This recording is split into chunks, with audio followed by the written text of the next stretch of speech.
أهلا بكم يا شباب في فيديو جديد على القناة. رب تكونوا بخير.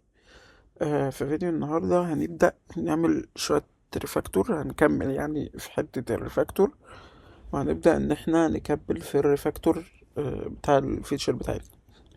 النهاردة هنعمل ريفاكتورنج لجزئية الدي اي، هنظبط فيها كام تظبيطة كده مع حتة من النتورك، وفي الفيديو اللي جاي بإذن الله هنكمل نقطة النتورك دي. فخلونا نخش في الموضوع على طول كده ونبدأ. هنا في الانجكتور، اول حاجه الانجكتور هيفضل زي ما هو، مش هنغير فيه حاجه، بس هنبدا بقى ايه نعدل في الاب موديول ده ونبدا نظبط في كام حاجه كده. اول حاجه هنعملها ان احنا هنيجي هنعمل هنا كده دارت جديد، دارت فايل جديد نسميه كور موديول دوت دارت. ماشي، الموديول ده عادي هيبقى نفس الستايل بتاع الاب موديول ده. abstract class الكور موديول، فوقيه علامة الات موديول، و تمام. وجوه هيبقى فيه ايه بقى؟ جوه هنحط هنحط جيتر string base url او get base url. ده بيروح على string اللي هو هيبقى البيز url بتاعنا، وهنقول له add lazy singleton. هنزود عليه سيكا كمان ان احنا نقول له add name البيز url، او ممكن البيز url بالشكل ده. دي اول نقطة هنعملها. هنيجي بعد كده على الاب موديول، هنسميه النتورك موديول. حلو الكلام. هنيجي بعد كده الدايو فاكتوري ده بقى، هنشيله، هننجكت الدايو جوه الجزئية دي على طول. بمعنى هنيجي هنا نقول له هنشيل الجزئية دي، نقول له الدايو ده future of دايو، مش هيبقى فيه جد بقى future of دايو، وهيبقى كده تمام. وهنا هنقول له دايو equal دايو، تمام. return دايو اللي احنا كده جبناه. تمام كده. بس لسه هنعدل شوية حاجات. أول حاجة هنعملها إن احنا هنيجي نعمل هنا بقى ايه، ننجكت البيز يو ار ال اللي احنا عملناه في الكور موديول. حلو. نقول له هنا string base url. حلو كده.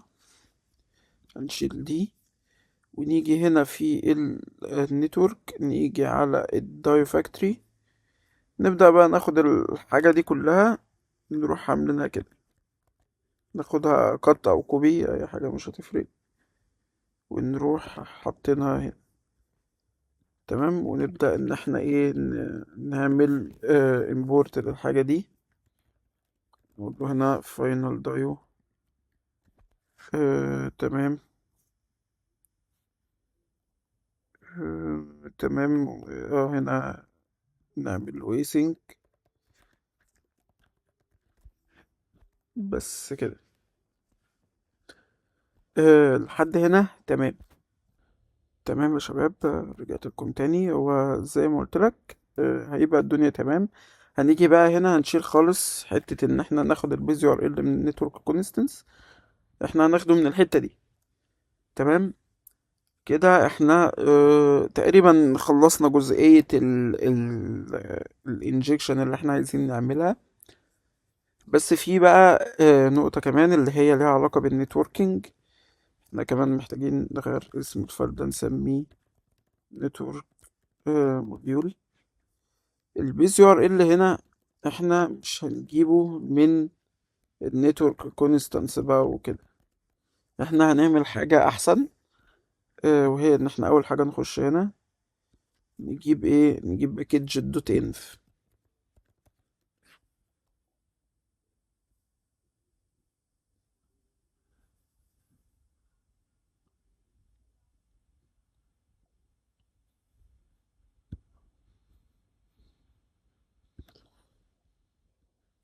حلو كده. نعمل ايه باب جيت، حط لنا ايه الدوت انف. flutter دوت انف، ايوه اهي. تمام. وهنيجي هنا في الروت فولدر بتاعنا، هنعمل فايل. نعمله فين؟ في الروت فولدر نفسه. نعمل هنا كده ايه، فايلين. نقول له هنا كده دوت انف او انفي او environment يعني. وهنقول له هنا فايل كمان دوت اي ان في دوت دارت، سوري، دوت اي ان في دوت ديف. تمام. هنيجي بعد كده اهم حاجة ان احنا نحطهم في نحطهم هنا في الدوت جيت اجنور، عشان دول ما ينفعش يبقوا موجودين مينفعش ترفع يعني. تمام. ممكن نعمل لهم كده برضو علشان آه، اي فايل يعني يبقى بأي مسمى ما يترفعش. تمام يا شباب. نيجي بعد كده هنعمل ايه؟ نيجي هنا نقول له بيز يو ار ال ايكوال، ونروح على الليب فولدر، على الكونستانس بتاعنا، نروح واخدين البيز يو ار ال دوت كت من هنا، نرميه في ال env. احنا هنتعامل على ال env مبدئيا، وهنقول ان هو مثلا ال env بتاع الديف، لو انت عندك مثلا لينك للتست مختلف فتحط لينك التست هنا، واللينك اللايف يبقى في ال env ده، في اللي هو الدوت انف بس. تمام كده.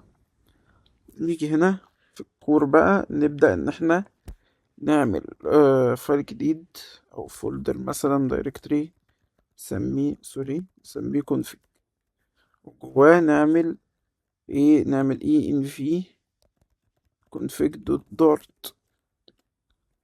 نعمل هنا كلاس env config، هنا env config دوت underscore، ماشي. وهنقول له هنا string get base url equal دوت env دوت get.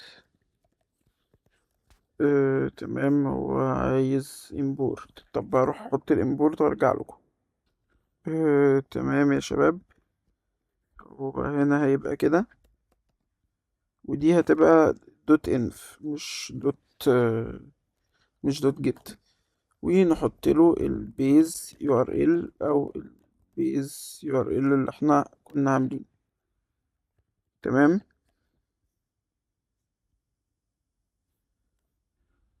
وهنيجي هنا نقول له static، او انا static. تمام. وهنا هنعمل له كده علشان جزئية ان هو النول سيفتي يعني وكده. حلو اوي. تمام كده. ونيجي هنا بقى في الكور مديول، نقول له ايه بقى؟ نقول له الاي ان في config دوت تمام. هو يحتاج import in في config دوت base url. تمام كده. ونيجي في المين هنا، في المين اب، قبل المين اب كده، ونيجي هنا نضيف اول حاجه الويدجت flutter binding دوت ensure initialized. وبعد كده نقول له هنا كده if كي debug mode، هتقول له دوت env دوت load من الفايل اللي هو دوت انف دوت ديف. else تاخد من الفايل التاني دوت انف دوت لود. تمام. هو الفايل نيم ماشي، هتلاقوا دوت ان في فايل نيم.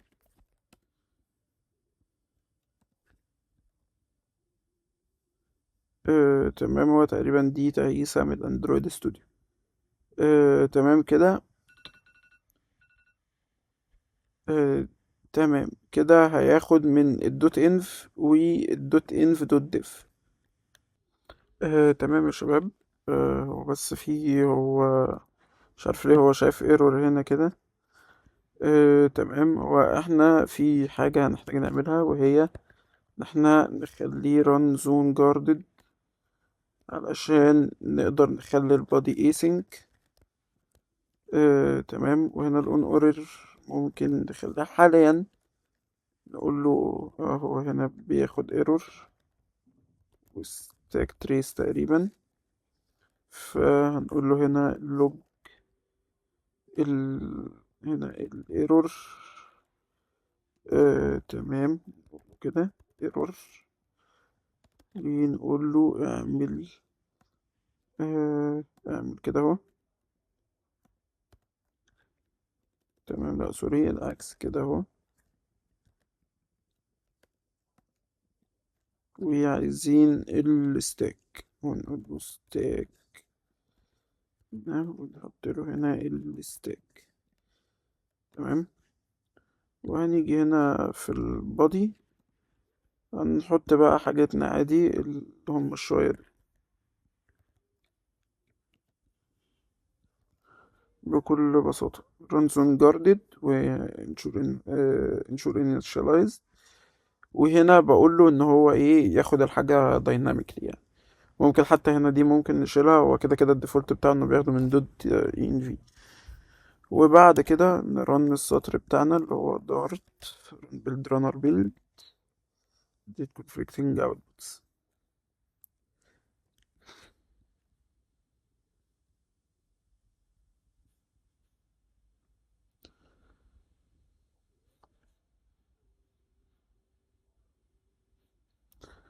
بالشكل دوت كده هيبقى ظبط كل حاجة. ده الكور موديول، وده النيتورك موديول، وده الانجكتور زي ما هو. لو جينا جربناه عملنا كتير، جربنا في الوتر تيست هنلاقيه تيست كلها بتعدي زي ما كانت، مفيش اي حاجة اتغيرت، انت بس غيرت طريقة الدي اي لحاجة احسن شوية. بقى عندك هنا الدي اي، عندك الموديولز متقسمة، يعني يستحسن يعني تقسمها حسب كل حاجة. هنا ده للنتورك، لو عندك مثلا كلاسز او حاجة بتستعملها جوه الدايو، ده اللي هنشوفه قدام، تقدر تعمل لها انجكت من هنا. الكور موديول لو مثلا في بيز يو ار ال مختلف مثلا للصور، تقدر ان انت تضيفه هنا برضو بنفس الطريقة دي. جزئية ال env او الدوت env يعني، هي فكرتها ان انت ما يبقاش فيه هارد كودed سترينج عندك للبيز يو ار ال، وخصوصا لو انت عندك اتنين بيز يو ار ال بقى، واحد للتيست وواحد لللايف. ممكن في وقت تنسى ان انت تشغل واحد فيهم او تبدل واحد فيهم يعني لما تطلع برودكشن. فده افضل وانسب. وبالطريقة دي مش هتنسى انا عندي اتنين ان في، حاطط التيست في واحد وحاطط البرودكشن في واحد. والفيلمين كده كده هو بيلود الاي ان في فايل على طول. خليها دايما تبقى اول حاجة يعملها لود الاي ان في فايل، وحط بقية اي حاجة تانية انت عايز تحطها هنا حطها. بالطريقة دي هتلاقي ان انت عملت انجكشن صح. الموضوع بقى يعني افضل شوية. تمام. والبيز يو ار ال بقى دايناميك معاك، ما بقيتش محتاج تحطه في الاي بي اي كلاينت هنا. ودي جزئية كنت انساها، ان احنا هنشيله من الاي بي اي كلاينت هنا كمان، خلاص ما بقيناش محتاجين. هو كده كده الدايو اللي احنا عاملين له انجكت هنا في النتورك موديول، احنا عاملين انجكت للدايو، بنديله الدايو اللي هو ده. فالدايو ده اوريدي فيه البيز يو ار ال بتاعنا اللي احنا عملنا له انجكشن من الكور موديول. فبقت كده الدنيا ايه، معمول لها انجكشن صح. وبقينا الموضوع احسن شويه، اهدى شويه. وطبعا بالنسبه لبقيه الحاجات احنا كده كده معانا الباكج انجكتبل، بنقدر من خلالها ان احنا نحط الانوتيشن بتعمل لنا انجكت. الانجكتور كونفيج بيبقى فيه كل الانجكشنز، بيعمل لها جنريت لوحده. بيبقى كده عندي الموديولز دي صغيرة وخفيفة، ما فيهاش اي حاجة يعني معقدة. وكمان ما بقتش محتاج ان انا كل ريبو او كل كيوبيت او اي حاجة اعمل لها انجكشن. نقدر برضو نيجي هنا في الداي فاكتوري، احنا خلاص ما بقيناش محتاجينه بقى، يعني احنا خلاص ايه، الانجكشن بتاعنا ما بقيناش محتاجينه، ما بقيناش خلاص محتاجين الداي فاكتوري. ملوش لازمة بالنسبة لنا، خلاص هو ده الداي فاكتوري بتاعنا. ده كده يا شباب كان فيديو النهاردة. بإذن الله الفيديو اللي جاي هنكمل فيه، هنحط شوية انترسبتورز وشوية كلاسز نساعد بيها بقى، أو هتدينا شوية حاجات زيادة كده في في الدايو فاكتوري أو في الدايو بتاعنا، إن هو مثلا يخلي الكونكشن تايم اوت ده لو مثلا النت ضعيف شوية يزوده، ما يفضلش ثابت 60.